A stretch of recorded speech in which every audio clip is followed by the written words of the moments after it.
Good morning, good afternoon, and good evening, everybody. Hey, welcome to this episode of the Note Closer Show. As always, Scott Carson, excited to be with you today. Today's podcast episode is called An Investing Carol, and I'll tell you about it because I just got back from spending a couple days in Boston earlier this week.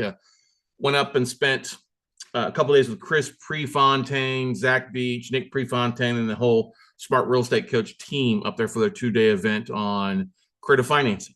And it was a great event. They had about 100 plus investors there, had some speakers, got a chance to reconnect with Forbes Riley, who's maybe you know her from QVC and stuff like that. And then just get to hang around Chris and Zach and the team there for a couple things. But probably the most inspiring thing that I wanted to share with you didn't happen while I was in class. It didn't happen networking with local investors there or the people all across the country. They had little people East Coast, West Coast, South, North, everywhere. It wasn't eating the multiple bowls of clam chowder, having a lobster roll and hitting it wicked hard in the city. Because Boston is a fun city to go to, right? Didn't catch a game. We got into late on Sunday. But it was actually one of the things that Steph and I really like to do when we travel, and the fortunate enough to have my sidekick with me, is when we go places and we get a chance to, we like to see a little bit different side of history. Now, we all know Boston is full of history. Literally, the historic meeting house where they came up with the Boston Tea Party. I walk by every day, twice on the way there. And Paul Revere and John Hancock and Benjamin Franklin, so many other famous political figures. Well, Benjamin Franklin's not buried in Boston, but his family is. And so we took a ghost tour on the Monday night there. It's Halloween, why not? If you're in Boston, what a great way to kind of see the different history of the cities you're in. And this is one thing we've done in a lot of places. And Boston was very interesting. It was a great tour, trolley ride. We got to go in a couple of kind of very secret cemeteries where there's a lot of history. After hours, the two ghouls leading the leading the actual tour was a lot of fun. But there was a story that the lady shared as we were wrapping up. In Boston is the oldest operating hotel around, the Omni Parker House. Okay, and Parker House is old historic hotel. It's the longest run hotel in America. Of course, it's been updated. It's got a ton of spirits in it in the bar. You know what I mean? But what was the interesting story about it is that it was the place where if you're going to publish a book, all the authors come and stay at like Parker House, and they have a historic photo in there of all these amazing authors that were part of it. And they did this big dinner one night with all these different authors. But there's one author on there that wasn't there for the 12th, but he is kind of famously known, a Christmas Carol author, Charles Dickens. And the story that they taught or that they share with us, it's a true story, not a fact. It's not fictionist, it is factual. Is that when you wrote a book back then years ago with the huge percentage of people being illiterate, if you were doing a book, you went on a book tour. Okay, went around, and in these days where people read a chapter of the book, back then they read the whole book because people couldn't read. So what they would do is they'd get out there, read the book. All these people liked hearing about, then they go tell their friends who could read and could afford the book would go buy the book. Okay. The problem with that, if you're Charles Dickens, with A Christmas Carol, is Charles Dickens suffered from extreme stage fright. Okay. Did not like being in front of people.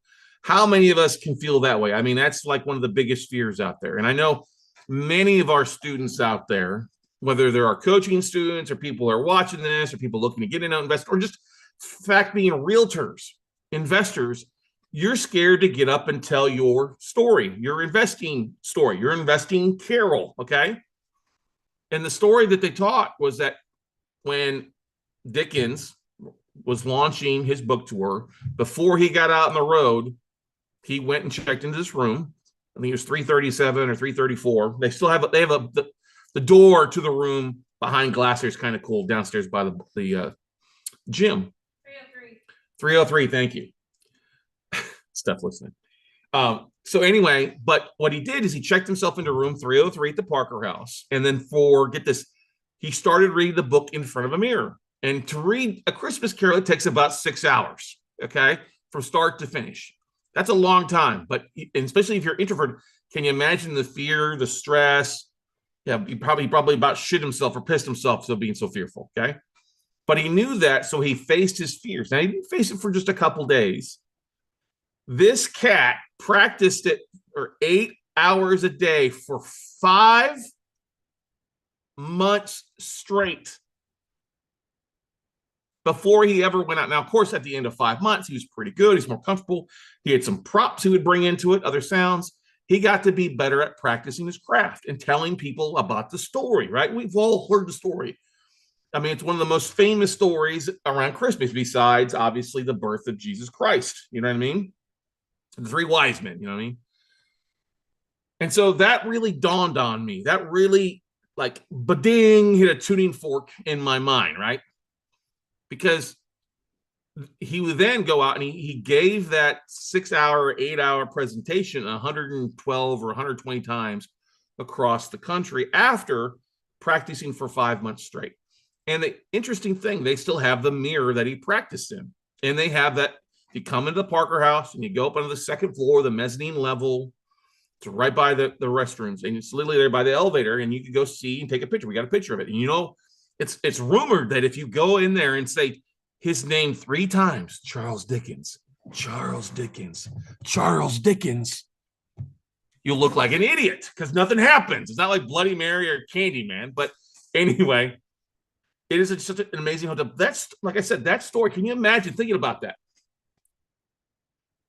So many of us are scared to have even a 30-second pitch or a 10-second discussion on sharing who you are. You're Carol. What do you do? And it kind of rung home because that was on the first day, or the actually not the first day, but yeah, actually we went on Monday night and saw that. And Tuesday, our friend Forbes Riley was in it talking about how you need to share your pitch, you know, and she's going around, and I've known Forbes.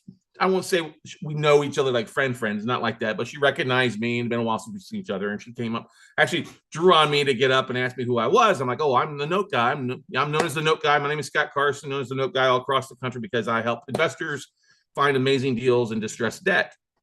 And she's like, oh, that's good. You did good. And we'll have her on the podcast here in a few weeks. We're actually working on that right now, which is great, you know? But that's the thing, ladies and gentlemen, when I was listening to questions from the audience, you got people that are coming and investing from all different categories, right? We've all got different backgrounds, okay? Nobody's born an investor, right? Many of us, this is our version 2.0 or version 4.0, version get the hell out of Dodge 0.0, right? Get away from the rat race, or I want to do something different, or I'm trying to do something. You have to share your story. And I can remember, and the reason this story came home to me is when I first started as a note investor. And it's funny, last night I was at a high school football game here. My buddy Boyd, who started a mortgage company with him, and his wife were sitting in front of me. We were visiting, talking about the old times. And he had a buddy sitting down next to him and said, hey, how do you know Boyd? And we go back over years. We started a mortgage company. We moved in this little small office. And Scott would practice in front of the mirror talking to people. And I can remember that when I first started wanting to call banks, I got up and I was kind of slowing down the mortgage business. And I got up and I practiced calling banks in front of my mirror. I practiced calling banks. Boyd walked in. He was like, what are you doing? You said, who are you talking to in here? I'm like, I'm practicing myself. I'm taking some of these scripts that Bob Leonetti taught me and Jamie Kayla taught me that I learned from some other people. And I'm practicing making the phone call so that when I do call, I don't sound like an idiot, right? Because I'd never done it before. Now, I've called people for mortgages. I've cold called when I was in sales at Verizon Wireless or Enterprise Rent-A-Car or JP Morgan Chase. He's got a big calling, customer service fault. They used to anyway. I don't know if they call much now, but I was number one in both those big companies at Verizon and Chase because I utilized my callback, their 5-star customer service program of calling and making sales over the phone and talking to people. So I'm not scared to talk to strangers. I know a lot of you think I'm a Wild West, gambler sometimes. Steph says, oh, you're not afraid to talk to anybody. I still deal with the same scare sometimes, especially if I'm going on stage or talking to people. I still get nerves, little butterflies sometimes. It's normal. But the whole point is I realize I have a story to tell. And each and every one of you out there have a story to tell. You're just not practiced it enough, or you have not honed your skills, or you've given up before you've even taken action. Okay. I had a commercial realtor reach out to me, about 2 weeks ago. And they're struggling. They're struggling to find business and live down in San Antonio. And they were like, how are you finding these deals that you're promoting on, LinkedIn or TikTok or YouTube? And I've had so many people respond to the videos. I just got off a phone call with a guy today out of Indianapolis who's looking for stuff. He saw my video on LinkedIn. Had another guy yesterday who reached out to me from YouTube. I talked to a guy this morning from Albuquerque, New Mexico, who runs a credit union who's got a non-performing note, who came across me on TikTok. I just don't know where people are seeing me from, but they're seeing me from all over because you know what? I'm getting the word out on what I'm doing. I'm sharing my pitch. I'm sharing my story. And that's the thing, is that in every story, it's really the less about you. I know you're such smart ass or so good looking. You're God's gift to men, to women, whatever. You're making $1 million, driving your fake Lambo with your fake blow up girlfriend or boyfriend next to you. That's what a lot of people think of investors. We're not like that. Most of you guys I know are salt of the earth people who are just trying to do the right thing. And the thing is, when you make it less about you and how you help people or what's in it for them and how you can really, truly help change people, that's when it should shed the light off you. So going back to like the event, I had these people like, asking all these weird questions. Some people have been realtors for years or investors and things, and they're scared to have that conversation with about somebody who's losing their home. Or they're scared to have a conversation about how to structure a deal with a cash buyer. They get all nervous. They're all worried about these little things about failing. And when you see people ask questions, and you've been around as long as I have, you start hearing questions that are limiting beliefs. And when I was talking to this agent, and like I said, he asked me, how do you find these deals? I said, basically, I'm just going to public records where I'm pulling up the foreclosure list or pulling stuff. I said, literally, if you're looking for buyers and you're looking for listings or you're looking to make money for people, and this is the same stuff I told my buddy Boyd last night because he came to me a few weeks too about this. I said, just start sharing content. I said, literally, this one agent, I said, listen, go to Roddy, go to the foreclosure list, Roddy, and purchase. If you're in the commercial space, go buy the Central Texas foreclosure list this month. There's probably 150 properties on there, if not more. And do a short little video, a little 1-minute video, talk about, hey, here's this apartment complex, it's going to foreclosure. It's so many units. If you're looking for these types of assets, give me a phone call. Very simple to do, right? You don't need to be a rocket scientist. You don't have to be, glamored up. Nobody gives a rat's about what you look like. I mean, they do, as long as you're not like Bubba with one tooth and stuff like that. But this person is not unattractive, okay? And I'm like telling him, like, listen, dude, it's not about you. You don't look like an idiot. Nobody cares whether you're Mexican, black, white, or whatever. What they care about is the content. What's the story on the story and how you can help them. So just go start sharing one little video a day and sharing it to your LinkedIn, sharing it to your other profiles. You'll start seeing activity happening. And so I sent them that information. I say, here, go to this list, go buy this list. Yes, it's about $300 for the month. Okay, yes, it might be expensive. If you don't have it, get with somebody in your office and split the cost, and you guys do some stuff together. And you know what? He reached back to me. He goes, I don't want to do that. I'm not comfortable doing that. And I just laughed. I hate to say that, but luckily it was a message via LinkedIn. I'm not comfortable doing that. Well, if you're not comfortable doing that, then guess what? You're going to have to get very comfortable at not achieving success. This is a guy that hasn't closed anything. His earlier words to me, it's been the worst year ever of my professional life as a realtor. I haven't had any closings. Well, if you haven't had any closings, or you're not making any money, or you're not finding any note deals, or you're not raising any capital, guess what it is? It's because of what you're doing, which most of the time is a lack of anything. You're not going to have success by not sharing. You've got to get uncomfortable each day. How do you expand your influence? How do you expand your network? How do you find new buyers, sellers? You've got to get more expansive than just sitting back and sending out a newsletter or one email once a month or doing one little stupid video that's not yours, like most of these realtors are taught, which is just the bare minimum. It's not even right. And that's the thing, like I said, that's the thing that really came to my mind. Charles Dickens practiced for 8 hours a day for 5 months straight. Now, I don't know what the hotel bill was, but that's how he prepared to become a bestseller. Now, you don't have to do that. You don't have to give up and teach a class for 8 hours or for 5 months straight. I mean, when I talk for 3 days on a virtual workshop, it's me speaking for 6 to 7 hours, 3 days in a row. Yes, I've done it many a times. I could teach it blindfolded with both legs tied behind my back. Okay. But you don't have to do that. What you have to be good at is your 30-second pitch, or knowing what to do, or taking the time to put your pitch deck down, your 10-minute video, or about what you do as a note investor, put it in a PowerPoint and record it and then upload it and share it again. And get in the habit of sharing when you walk in a room to talk with people.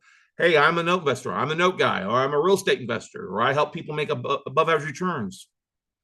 Your little pitch. It helps get the word out. But a lot of you, if you're scared to talk, you want to be a wallflower, you're not going out networking, or you're going out networking, not meeting people, not talking to people, your success is only limited by your action or limited by your inaction. Because the thing that you have to realize is that you hold the keys to your success. You hold the keys to your success. You are your limiting factor. It's not politics. It's not your family. It's not your job. It's not your boss. It's not your spouse. It is literally you. But guess what? In today's world, you don't have to, like I said, practice for 8 hours a day for 5 months straight. Okay. You don't have to put in, let's figure out that is there. So 8 hours times, let's just say 150 days. Okay. 150 days. That's 1,200 hours. Divide that by 24 hours. That's 50 days. You don't have to spend 50 days nonstop to start up to find success. If you're struggling raising capital, get the word out on what you're doing. Do a short little video. And if it takes you 10 times to record it, it takes 10 times. But guess what? You'll be more comfortable on stage. You'll be more comfortable talking about what you're doing.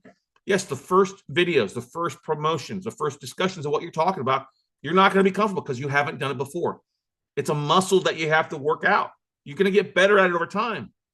People are always amazed, like, Scott, how'd you do 900 episodes? Well, I did 903 episodes pretty easily. It was the first 50 that were a bitch, right? The first 50 I would screw up on. I had to get better on. And I practiced my craft by doing 149 Facebook Lives before we ever went to the audio side. But I got better at it. Some of those videos were 8 minutes. Some of those were 50 minutes. But it was a honing my craft. You can't be scared to freak up your message. Next, guess what? Delete. Delete, start over. Delete and start over. We're scared to hit delete. Or more of us, honestly, are probably more scared of the success. We don't believe we're good enough. We don't believe we're smart enough. Okay? We have imposter syndrome. Well, guess what? One of my coaches, Marty Bell, back in the day, my high school varsity basketball coach from when I was a freshman, he ended up getting fired and moved on. But to this day, he would have us sit down and say, hey, fake it till you make it. Practice, think about it, see the balls going in, do it, and get better at practice to achieve that. If you practice it, then when you have to show up, showing up is easier than the practice because the practices are hard.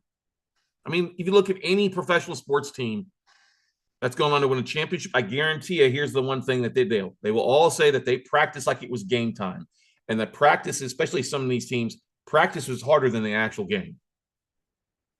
And that's what it comes down to, ladies and gentlemen. You're scared. You're putting things off to the side. You're not taking action. And I don't care what that action has to be. Maybe it's a short video. Maybe it's an email blast. Maybe it's a podcast episode. Maybe it's just you posting pictures of the assets and you're not putting your face on, but doing an audio over. Whatever it is, you have to start sharing your message. And a lot of it is easy as pulling up a mirror and practicing in front of a mirror. I've done it. It's one of the things that they taught us years ago, actually back in high school when we were practicing lines for the one-act play. You're practicing anything in theater. It's practice in front of a mirror. See what your facial, what your face does, because your face tells a story. So a lot of us are scared of our own shadow. Don't be scared. Nobody's going to show up with a gun and kill you or stab you for talking about what you're doing as an investor. Okay. Yeah, there's been those weird instances where people have showed up to collect rent when they shouldn't have, and their tenant killed them. Okay. That's not what I'm talking about, ladies and gentlemen. Think about this. What is your Carol? I mean, we are literally less than 99, was it 97 days till the end of the year? We're less than 90 days out from Christmas. And this quarter, this next quarter here, October, November, December, we're going to see a lot of stuff hit the market. I have a big belief that this quarter moving into the next, I mean, we've already seen stuff hitting the market. We've seen more non-performing lists coming out than we've seen in a while. I really believe that you have to make hay these next 12 months. But if people don't know what you're doing, if bank asset managers or your other investors or people you work with or people you network don't know what the hell you're doing, how successful can you expect to be being a secret agent as an investor? It doesn't work that way. Unless you're independently wealthy and got a ton of money, the money will eventually run out. You have to share what you're doing. Get the word out and be proud of what you're doing. Be proud that you help people stay in their houses. Be proud that you help people get out of bad situations as best as possible. Yeah, sometimes we help people get out of a bad situation when they don't want to. They don't know what the heck they're doing. Being behind financially and distressed financially will make you do stupid things. And we've had enough stupid borrowers do stupid things that aren't common sense related. And sometimes you have to have that come to Jesus meeting to help save them in the long run, right? So be proud of what you do as an investor, no matter what it is, where it's flipping tiddlywinks, wholesaling houses, buying notes, doing workouts, multifamily, whatever it is, be proud of the fact that what you're doing. Because I guarantee 99.999% of you guys out there have good hearts, good intentions, and want to create win-win-win scenarios. So go grab that mirror, go stand at your vanity in the bathroom and practice your pitch, and practice your 30-second pitch, who you are, what you do, what's so special about you, and practice it. That's the only way you're going to be better, because we all know practice makes perfect, okay? And you got to be prepared for the game. When you go and do meet in front of investors or talk at networking events or go to real estate clubs or expos, that's the game time.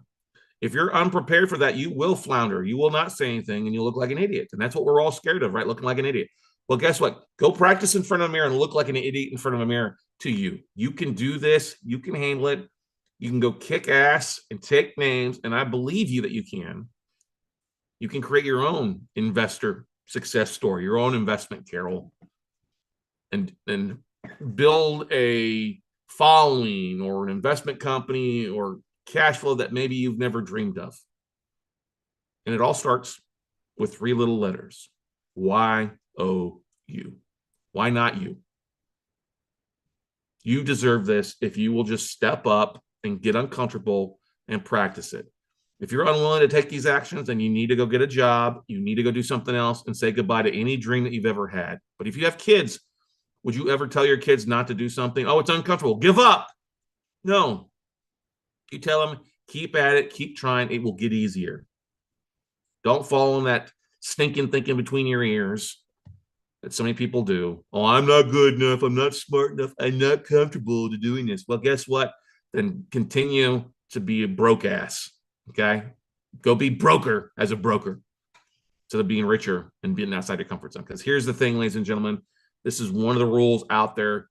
You will never have somebody who's doing more than you look down or talk bad about you. If you're worried about people talking bad about you, it's because you're surrounding yourself with shitty people. Okay? Yeah, when you start doing things to better yourself and improving yourself and marketing yourself and your business and your networking, you're going to have people that aren't willing to do that talk bad about you. It happens. Okay, let them. They don't control your paycheck. If they don't control your paycheck, tell them to go pound sand or give them the bird. See you later. You've got better things to do. You're on the right path to whatever your dreams and goals are. So quit letting other people affect your things. And you, Y-O-U, take action and go make something happen. You ain't got to stand in front of a mirror for 8 hours a day for 5 months straight. It's a whole lot easier today than it was then. So go out, take some action, everybody, and we will see you at the top.